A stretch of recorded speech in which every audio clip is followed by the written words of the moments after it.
Okay, we're in the Dare County Airport Museum, which is located in the terminal building at the Dare County Airport up here in the north end of Roanoke Island. Our mission of the airport is to tell the history of aviation in Dare County, less the Wright brothers, which we leave to the Park Service and the federal government. As the airport came up to its 50th anniversary, they decided to make a pretty big deal of it. They put together a temporary museum for the 50th anniversary in 1992, and over about the next 4 years, formalized it into these two rooms here. We have two display rooms that cover the period of the 1920s and 30s, which is pretty much the barnstorming era of aviation. The growth of the airport from a temporary facility at Skyco to a full-fledged airport built here in Manteo.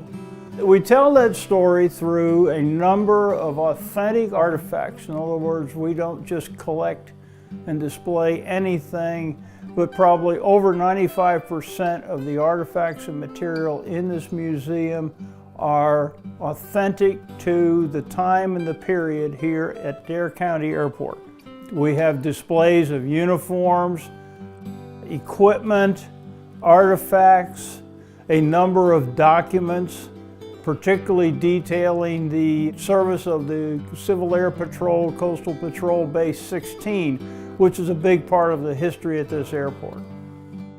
We have, and I always like to talk about 5 areas of the museum. As you come in along Airport Road, you'll see a state historical marker. Then as you come in on the airport here, we've got a granite monument to the Civil Air Patrol people that flew out of here, and a stone for the county commissioners that founded the airport. You get into the lobby here, we've got some planes hanging from the ceiling that were models of planes that flew from here. And then you come back into the museum itself, which is 2 rooms. One room we call the Operations or the Dave Driscoll room is really dedicated to Dave. Dave Driscoll is what we call our local barnstormer. Dave really was the face of aviation in Dare County in the 20s and 30s, very well known throughout the Park Service. When the war started, he went to work for Kellett Autogyro as a test pilot. After the war, he came back here and started up his air service again, became the airport manager. He was integral in getting this airport functioning again. Unfortunately, he continued as a test pilot for Kellett, and in 1949, the aircraft he was testing crashed and took him with it. Photographs on the wall, starting from almost when he was a kid, around to his death. As you look at those photographs, you'll see a lot of local names. There's midgets, mans, bass knights, tillets, all up there on those photos, local people and local involvement in aviation at the time.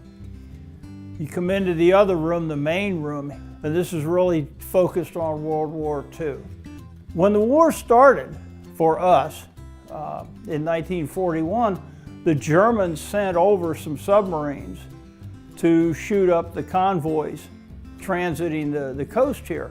That's a story that's well told down in the graveyard of the Atlantic Museum on Hatteras Island.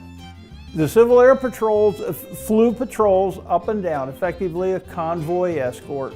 The fact that there was an airplane flying over made submariners nervous, so that helped. They're also great at spotting wrecks, derelicts, people needing rescue, etc., etc.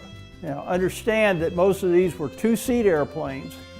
They were flying 20 to 40 miles offshore with 2 people in them with fairly spotty radio communication in a single-engine airplane, and if the engine quits, you could take it from there.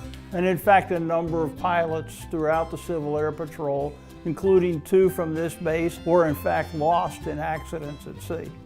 In a lot of the coastal patrol bases in the country, folks would come to that base from all over, several different states, etc. North Carolina was extremely fortunate. Over 95% of the people that served here were Tar Heels. They came in here, they brought their own aircraft. They signed an agreement that said the government would pay some fuel and maintenance and cover them on insurance and that, but they brought their own stuff. They came from home to Dare County, North Carolina. They built their barracks, they built their own hangars, and they did that as volunteers. And it's kind of the spirit of a country that comes together on something.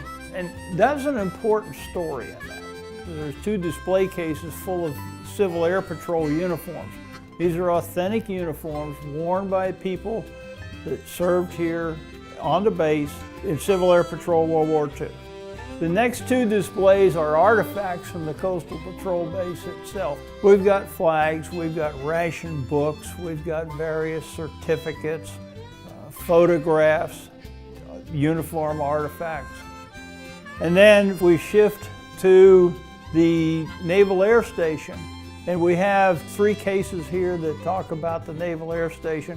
One case is pretty much VF-17, the Corsair Squadron.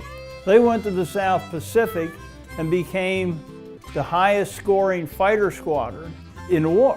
One of the members of that squadron was Ray Beecham from Kitty Hawk. He was known as the Kitty Hawk Kid. And he also scored the first victory attributed to that squadron on that first deployment.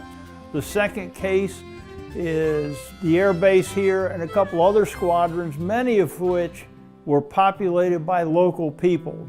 And then we have one case which has some of the uniforms and things from Ray Beecham, who was in VF-17. In the center of the room is a portrait of how the base looked in World War II. The model in the middle of it was built by the Navy to show this is what the base looks like.